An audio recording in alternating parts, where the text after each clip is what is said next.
आप ज़ाहिर मईशत को समझते हैं, इस वक्त बहुत बड़ा कंसर्न है। आज भी 1400 पॉइंट्स गिर गई स्टॉक मार्केट, क्योंकि अब मार्केट में ये कंसर्न पैदा हो गया है कि इसाक डार साहब से आईएमएफ नहीं संभल रहा है और आईएमएफ बात नहीं मान रहा है। बांग्लादेश आईएमएफ के प्रोग्राम में गया, हालांकि उनके पास तो रिजर्व्स भी हमसे ज़्यादा हैं, उनकी बरामदात भी हमसे ज़्यादा हैं, उसके बावजूद उनके मामला तय पा गए और मामला आगे बढ़ रहे हैं। अगर नहीं हो रहा है या हो रहा है, आप ये बताइएगा कि आपके पास जो इन्फॉर्मेशन है उसके तहत जो फैसले करने हैं, आईएमएफ की कंडीशंस पूरी करनी है, उसके लिए आपकी हुकूमत तैयार है और फौरी तौर पर वो करने को तैयार है, क्योंकि 4 अरब सवा 4 अरब डॉलर के रिजर्व्स के साथ पैनिक है मार्केट में कि कहीं मुल्क डिफॉल्ट ना कर जाए। देखिए, मैं लंबी बात नहीं करना चाहता, लेकिन इस बड़े ही नाजुक मोड़ पे जहाँ पे हमारी मईशत खड़ी है, बाज लोग जो है इससे बेतहाशा फायदा उठा रहे हैं, बेतहाशा फायदा उठा रहे हैं।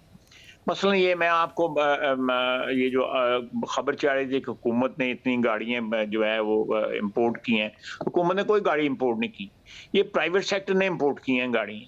उनकी एलसीएं खुली हैं, जो है बैंकों ने खोली हैं, जबकि बैंक जो है दूसरी एलसीएं खोलने को जो है इनकार कर रहे हैं। तो ये मेरा ख्याल है कि मगर ख्वाजा साहब, जब बैंक से बात करें तो जाहिर है बैंक्स की चॉइस पर अगर आपने छोड़ा है तो नज़र आता है कि अब तो जो दालें हों या फिर नज़र आ रहा है कि खाने पकाने का तेल हो, इसके अलावा ज़रूरी अद्वियात हों या फिर हॉस्पिटल का सामान हो, उसके एलसीज़ में प्रॉब्लम आ रहे हैं। तो फिर इसी किस्म के मसाइल पैदा होंगे कि कोई गाड़ी इंपोर्ट कर लेगा, दूसरी तरफ जो ज़रूरी अशियाँ हैं उनकी इंपोर्ट्स नहीं हो रही होंगी। हमें नज़र आ रहा है कि हर चीज़ की कीमत ही बढ़ती जा रही है। इसलिए मैं ये जानना चाह रहा हूँ कि फ़ैसला है या नहीं है, आईएमएफ का प्रोग्राम बहाल कराने के लिए मुश्किल फैसले करने को तैयार है या नहीं है?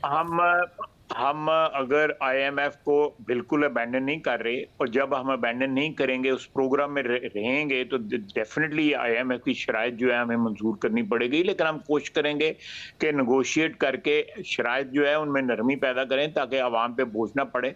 मैं वैसे मतलब नहीं मान रहा ख्वाजा साहब आईएमएफ। वजीर आजम ने भी उनसे बात की थी, कहा था 3 दिन में आएगा, नहीं आया। वो बांग्लादेश चले गए, मेरा ख्याल है कोई फ्लाइट तब्दील हो गई उनकी, वहां चला गया उनका वफ्द, हमारे यहाँ नहीं आया। वो नहीं मान रहा बात। आप हो सकता है सही कह रहे हो, लेकिन हम जो है मेरी जाती राय है कि पाकिस्तान का जो कम आमदनी वाला तबका है जो है उस पे बोझ कम करके जो हमारा प्रिविलेज्ड तबका जो है, जिनकी आमदनी ज्यादा है, अफोर्ड कर सकते हैं, उन पे बोझ डाल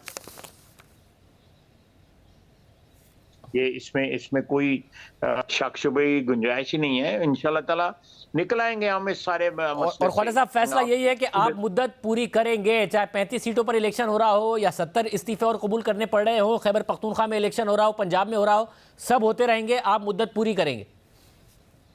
जी बिल्कुल, मुद्दत पूरी करेंगे। देखना अभी किसी चैनल पे मेरा ख्याल है राना सनाउल्लाह साहब के साथ की बात हो रही थी या किसके बाद बात हो रही थी। देखिए, अगर आप लोग कहते हैं जी कि आपके पास पॉलिटिकल कैपिटल जो है वो खत्म हो गया है या कम हो गया है या आपने लूज किया है, तो हमारे लिए जो है, तो अगर हम पूरी टर्म करते हैं तो वो, और आज करते हैं या पूरी टर्म पूरी करते हैं, तो तकरीबन हमें कम से कम 6-7 महीने का कुछ तो रिकवरी का जो है टाइम मिलेगा। अगर हम अभी करते हैं तो मैं इस आर्गुमेंट से एग्री नहीं करता।